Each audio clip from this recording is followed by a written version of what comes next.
Depuis leur création, ils ont toujours eu la volonté de produire en France. Les dirigeants de cette entreprise spécialisée dans les conteuses pour enfants cartonnent. Au départ, ils se sont tournés comme beaucoup vers la Chine pour produire. Aujourd'hui, tout se fabrique ici, à Bayonne. Reportage de Michel Perrier et de Steven Pichava. Ce soir, c'est l'anniversaire de la reine.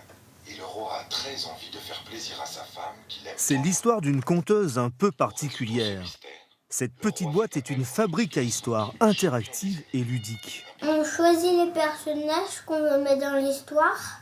Et la boîte à histoire, par les trous qui sont ici, elle les raconte. Et parce que on aime bien les histoires. 1 million vendus en 5 ans. Résultat, la petite entreprise française qui fabriquait en Chine a choisi de relocaliser sa production en France. Depuis 2 ans, c'est au Pays Basque, à côté de Bayonne, que 2000 boîtes sont fabriquées chaque jour. C'était l'idée de départ de Maël Massard et ses associés lorsqu'ils ont mis au point la conteuse. C'était un rêve qu'on souhaitait depuis le tout début, sauf que jeunes entrepreneurs que nous étions, on n'avait pas les moyens pour financer cela. Et dès que la Fabrique à Histoire a eu du succès et qu'on a réfléchi à une nouvelle version, le Made in France est devenu une évidence. Car les coûts de fabrication en France sont plus élevés. Alors pour rester compétitif, le produit a été remanié, le design et le nombre de circuits électroniques ont été réduits.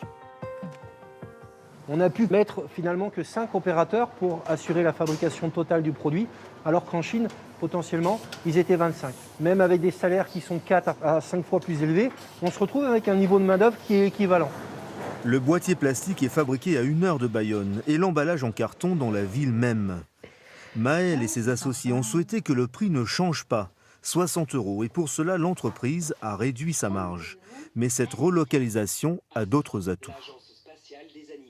Il y a l'impact écologique évident, mais il y a aussi le fait d'être plus près de son fabricant.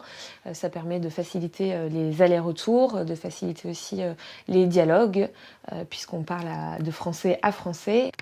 Quel type de méchant menace la ville? Le défi d'éloigner les enfants d'un écran pour développer leur imaginaire a fonctionné. En 7 ans, l'Uni a grandi très vite et compte aujourd'hui plus de 80 salariés.